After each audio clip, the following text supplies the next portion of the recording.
ये बैठक जिस तरह की बैठक हुई उस बैठक में स्पष्ट रूप से जो नगर निगम कमिश्नर साहब थे और माननीय डीएम साहब पटना के थे, माननीय सीनियर एसपी पटना के थे, जितना खुशनुमा माहौल में जिस तरह का मीटिंग हुआ है इसकी हम लोग परिकल्पना भी नहीं की। अच्छे तरीके से परवरिश किया जाए, शिक्षा तो हम लोग देते हैं, शिक्षा के साथ संस्कार कैसे दिया जाए, उनकी सेफ्टी कैसे दिया, इसी सब पर बात हुई। बहुत अच्छा लगा। जो कोचिंग रजिस्टर्ड है अथवा जो नहीं रजिस्टर्ड है, तो जो नहीं रजिस्टर्ड है उनको भी 1 महीने का समय दिया गया है और सभी को इस बात के लिए आश्वस्त किया गया है कि आप लोग आश्वस्त कीजिए कि 1 महीने में हम हर सुरक्षा मानक को पूरी तरीके से जो नॉर्म बनता है उसके आधार पर हम तैयार कर लें। नमस्कार, आप न्यूज़ फाउंडेशन देख रहे हैं, मैं हूं आपके साथ वंदना। अब से थोड़ी ही देर पहले पटना डीएम कार्यालय में बड़ी बैठक चल रही थी। यह बैठक पटना के तमाम कोचिंग संस्थान के संचालकों के साथ चल रही थी। वहीं इस बैठक में पटना डीएम सहित एसएसपी, नगर आयुक्त, तमाम लोग जो थे वह मौजूद थे। हालांकि मीटिंग खत्म होने के बाद में कोचिंग संस्थान के ऑनरों का क्या कुछ कहना है, उनकी पूरी बातों को सुने।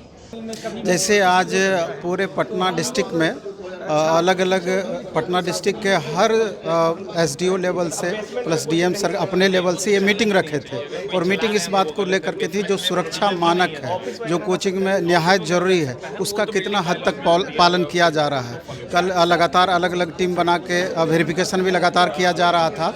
तो आज उन्होंने जो कोचिंग रजिस्टर्ड है अथवा जो नहीं रजिस्टर्ड है, तो जो नहीं रजिस्टर्ड है उनको भी 1 महीने का समय दिया गया है और सभी को इस बात के लिए आश्वस्त किया गया है कि आप लोग आश्वस्त कीजिए कि 1 महीने में हम हर सुरक्षा मानक को पूरी तरीके से जो नॉर्म बनता है उसके आधार पर हम तैयार कर लेंगे।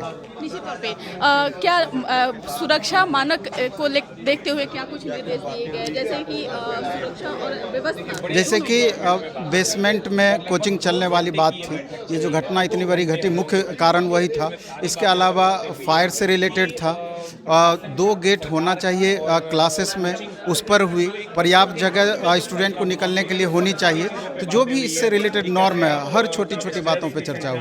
निश्चित तौर पे लग रहा है कि तमाम कोचिंग संस्थान इस पर खरे उतरेंगे। कोशिश ज़रूर करेंगे और कोशिश करने के लिए उनको बोला भी गया है कि आप इसको एक निश्चित समय सीमा के अंदर कर लें, नहीं तो फिर कानून अपने हिसाब से काम करेगी। क्या उसके लिए कुछ रकम भी निर्धारित की है? नहीं, जो रजिस्ट्रेशन का नॉर्म है 5,000 रुपये, अगर रेनुअल कराते हैं 3,000 रुपये, फिर आप फायर के लिए अगर अथॉरिटी चाहते हैं उसके लिए अलग चार्ज है। तो वो पहले से निर्धारित है और उसी को सिर्फ फॉलो करने की बातें कही गई।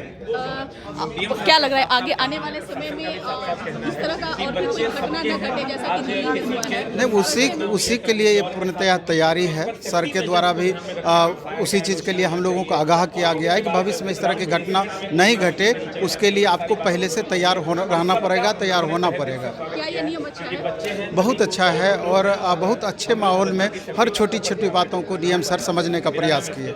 निश्चित तौर पे सर क्या बातें हुई आज बैठक में? सबसे पहले सब लोगों को बहुत बहुत धन्यवाद और डीएम साहब को भी बहुत धन्यवाद। इतने अच्छे माहौल में हम लोग को 2 घंटा ट्रीट किए, एक गार्जियन के रूप में, और कैसे बच्चों को अच्छे तरीके से परवरिश किया जाए, शिक्षा तो हम लोग देते हैं, शिक्षा के साथ संस्कार कैसे दिया जाए, उनकी सेफ्टी कैसे दिया, इसी सब पर बात हुई। बहुत अच्छा लगा।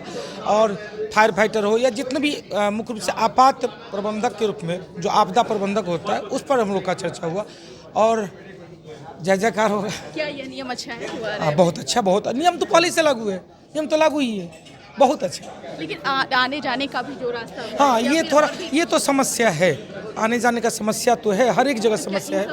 हाँ, तो सर ने कहा कि बैच को थोड़ा सा छोटा कर ले और बीच में ड्यूरेशन को बढ़ा ले, तो क्राउड से बचना है। कोई चार्जेस भी आप लोगों को बताया? नहीं, अगर कोई नियम तोड़ेगा तो उसके लिए कुछ अभी इस पर कोई बात सर ने मतलब नॉर्मली बहुत अच्छे तरीके से सबको गाइड किए। जो डर था मन में सब बच्चे आ रहे हैं फिर से। बच्चों पर कोई संकट नहीं, कोई संकट नहीं, बच्चे को कोई संकट क्योंकि काफी भयभीत हैं बच्चे। नहीं, बच्चे क्या सभी शिक्षक भयभीत थे कि क्या क्या नियम आएगा, क्या कानून होगा, सब बिल्कुल अब ठीक है, आ रहे हैं फिर से।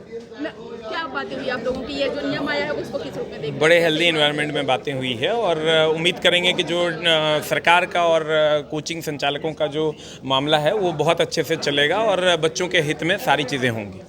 क्या लग रहा है कि जो सर ने आदेश दिए हैं उसका पूर्णतः पालन? हाँ 100% सब लोग। ये बैठक जिस तरह की बैठक हुई उस बैठक में स्पष्ट रूप से जो नगर निगम कमिश्नर साहब थे और माननीय डीएम साहब पटना के थे, माननीय सीनियर एसपी पटना के थे, जितना खुशनुमा माहौल में जिस तरह का मीटिंग हुआ है इसकी हम लोग परिकल्पना भी नहीं किए थे।